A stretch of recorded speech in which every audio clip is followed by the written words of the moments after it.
Thanks for the introduction, and good morning, everybody.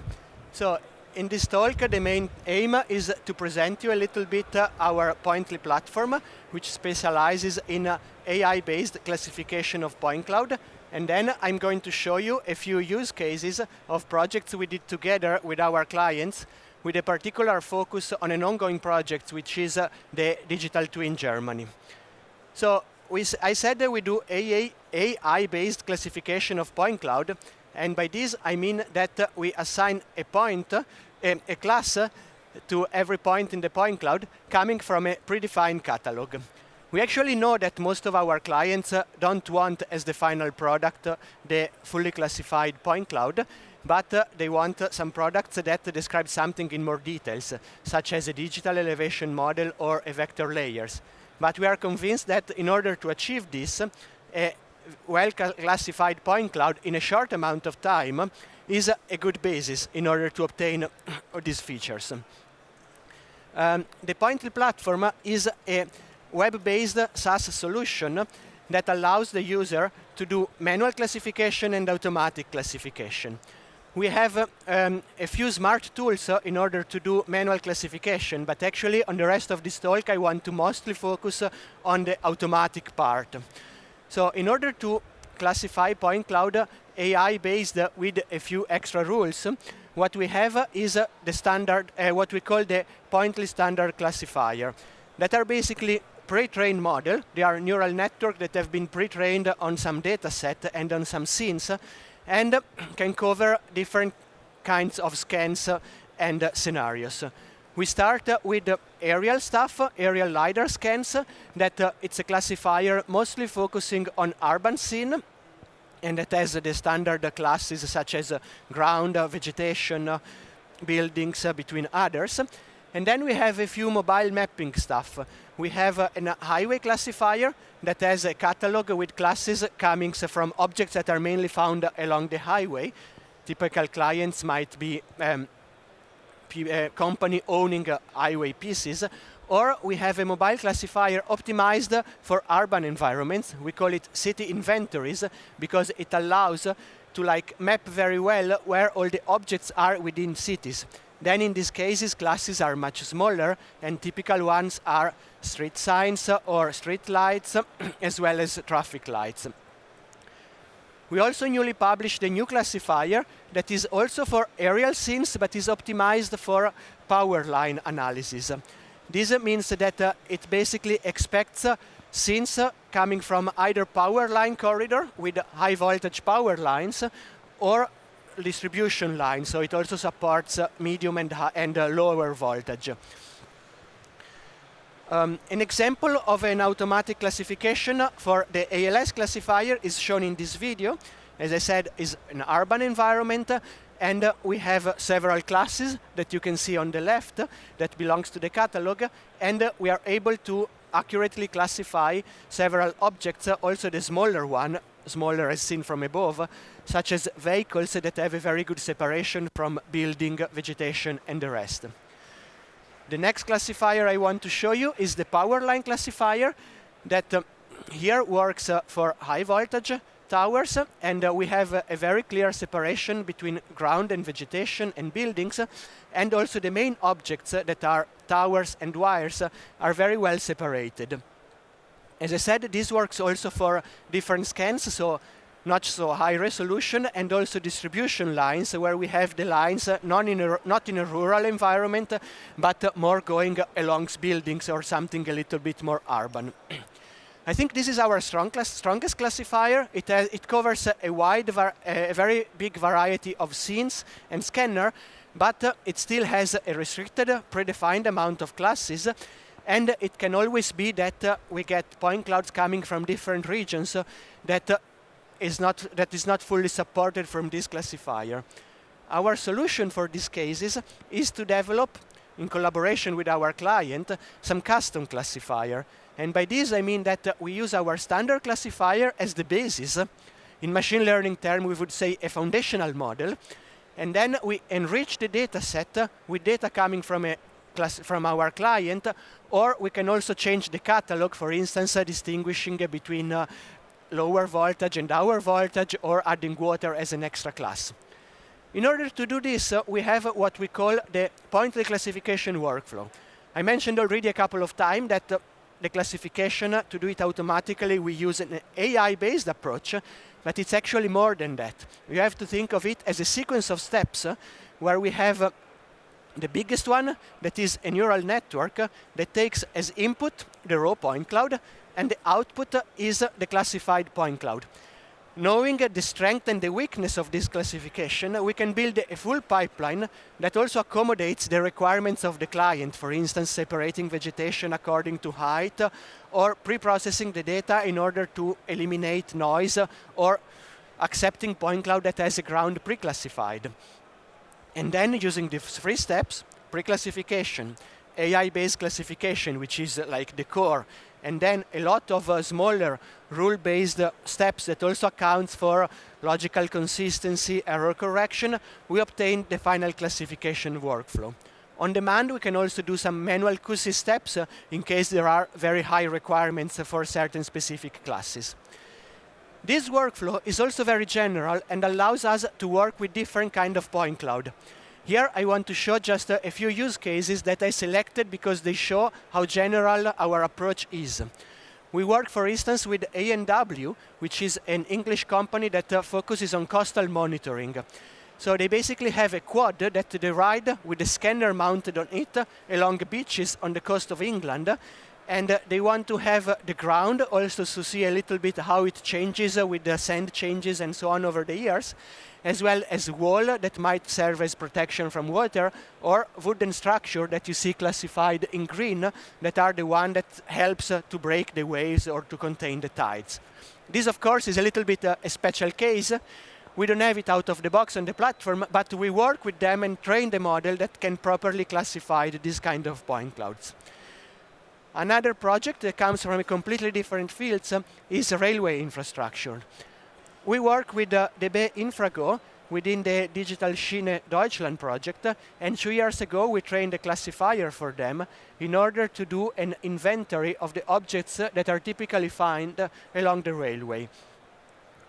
I mentioned this, that it was done 2 years ago because it is actually still used today, and this shows also the strength of training a classifier once. And it is used today also on scans that are taken this year, so they were not even taken at the time of model training. And finally, all of these cases are actually LiDAR based. We also did some projects that are done on photogrammetric point cloud. We worked together with Ordnance Survey, basically the UK mapping agency, where we classified a data set that was coming from aerial photogrammetric point cloud. More in specific on other projects, mobile mapping and working with city is also something we do. Here we work with Geomatics, that is a Romanian company that focuses on cadastre production. And we had to fine-tune our city inventory classifier in order to accommodate their class catalog and also to account for the slightly different architecture of the city of Bucharest. It's an ongoing project, but the class catalog that we selected with them already provides a very solid classification, and also smaller objects that are recurring in the point clouds, such as street lamp that are shown here, or dividers, are very well captured from our model. Still speaking about the energy sector, we work with Sweco to adapt our power line classifier and basically fine-tune it so that it could work on their data set, and we added the class water, and in this case it was coming from a shapefile that they provided us so that we could distinguish it from ground. Ground classification was very well done here, and it was very thin, and there were some difficulties because especially on fields you have it's hard to make this separation, but our AI-based approach followed by some rule-based corrections allowed this separation.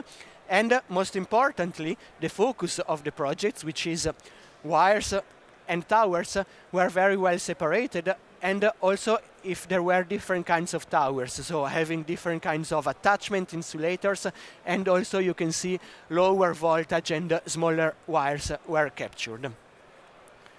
I mentioned we also work with municipalities and cities, not only in the field of mobile mapping, but actually also for bigger scale surveying. In this case, we work with the city of Helsinki. They had aerial data, actually several aerial data sets coming from different years that they wanted to classify. And also in this case, we had that our standard classifier was not working so well. You can see the results on the left. This is actually a result from more than 1 year ago. We now updated with the new architecture our standard classifier, and the results would look much better. But we still needed to retrain and add some rules, in this case to add water and also to add the separation, instance-based, not cake-like based separation for the vegetation, so that tree could also be distinguished. And then we obtained, after retraining the classifier, the final classification that met the client requirements. I mention this also because we start turning towards a bigger scale project. Here was 300 square kilometers, and our infrastructure, thanks to the fact that it is hosted on the cloud on Azure, on Microsoft Azure infrastructure, is very scalable and could deal with this big amount of data very easily. And last year I had a similar talk exactly on this stage, and this was my final slide, where we announced that we were going to work with BSF Swiss Photo within the digital twin, the Germany digital twin project that is done from the Bundesamt für Kartographie und Geodäsie. The aim was to classify more than 60,000 square kilometers of data that were going still to be collected. And I'm happy to announce that we started working on this project, and last month production started and we classified the first point clouds. For those of you that are not familiar with the project, it's basically aiming to map the whole of Germany, and it is divided into 8 parts. We work only on one part of this, which is the northeast part of Germany, lot number 2, which includes the special area of Berlin, and it includes more than 60,000 square kilometers of data. Apart from the fact that there are a lot of data, another challenge is given by the class catalog, which of course is not the same as the one we have on the platform. It was of course a given catalog that is going to meet specific requirements, and there are some new classes, and we also have to distinguish from high voltage power lines that needs a special class through lower and middle voltage lines that are going to be left unclassified, as well as a special class that is called above ground objects that basically includes all the some objects that contains different semantic meanings. So they are very different, such as solar panels in a solar park, wind turbines or tower starting from a specific height. The vast amount of data, and that also the diversity of the data set. We go from the urban region of Berlin to the almost desert-like and forest-like landscape of Brandenburg to the coast in Mecklenburg-Vorpommern, combined with the fact that we have this new catalog, and some classes have some specific requirements. For instance, an object to be defined as such needs to have a minimal height or a maximum length or a specific area. And we have to train the model so that it recognizes this object, but we have to add these rules in post-processing as well. And we also have a strong class imbalance. Class imbalance, I mean, solar parks are just a very tiny amount of the full data set, and we have to go to look through for it in the model development. So we have all these challenges, but thanks to our latest implemented AI model, combined with a lot of post-processing steps ad hoc developed for this project, we managed to meet the required accuracy of 95% over all classes. There is one exception, so I didn't mention it, but one of the classes, class with ID 17, is bridge, which is a particularly difficult one for AI. A little bit because bridges are very long, can be very long, are very varied. They are over water, over ground, and over different regions. And for this class, we have a few false positives that requires a QC process, but this needs just a checking on the point clouds that have already been that have some bridges in it. So it's a little bit a very fast quality control process. A few words on how we managed to achieve this accuracy. Of course, our deep learning network is the main core of it, but it needs data, it needs good data, and it needs diverse enough and representative enough data. It's a very big area, so to select accurate data and hard example, we used QGIS with several layers overlaid on top. We had, for instance, towers, pipelines, wires, solar parks, and we went to look for tiles that contained this data. We also used an iterative approach. We first trained with approximately 80 square kilometers of data. We saw where the model was performing worst, and then we added data coming from this region and from these examples to the model to reach 150 square kilometers of training data, so just 150 to classify of manually classified training data in order to finally classify 60,000 square kilometers. And the trick was to really select every single tile had a meaning, and there was a reason why it was selected to be there. As I said, production started last month. So we classified the first part, which is the block on the top left. So you can see it there in red. Is the smallest block. It contains approximately 1,000 square kilometers of data. It's also a coastal region block, which is always very tricky for the water and the boat. But we classified it, thanks to a call to our API, in approximately 20 cumulative hours. I say cumulative because it was done in several steps. This goes to show that if we project this number, we should be able to classify one block that is usually approximately 8,000 square kilometers in less than 1 week time, which is a very acceptable amount of time for this kind of projects. This goes to show that our AI-based classification approach, and especially built on our latest neural network infrastructure, is going to meet the accuracy requirement for such projects, and so is a very valid tool to do country mapping surveying project. Before concluding, just a few screenshots of how the results look like.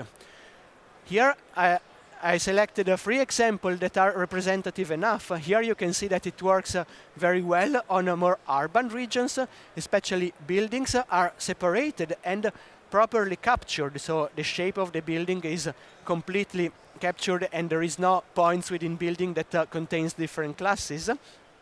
And we have also close to water bodies a very good separation between the standard terrain and the water. Bridges, you can see also a railway infrastructure that is left unclassified as it should be. And in yellow, there is a tower that is these above ground objects that is also found automatically in the scene. The last example is a more urban region, rural region, where we have on the bottom left a bridge that is also automatically found. And in light yellow, we have a solar park whose solar panels are very well captured also thanks to its special reflectance.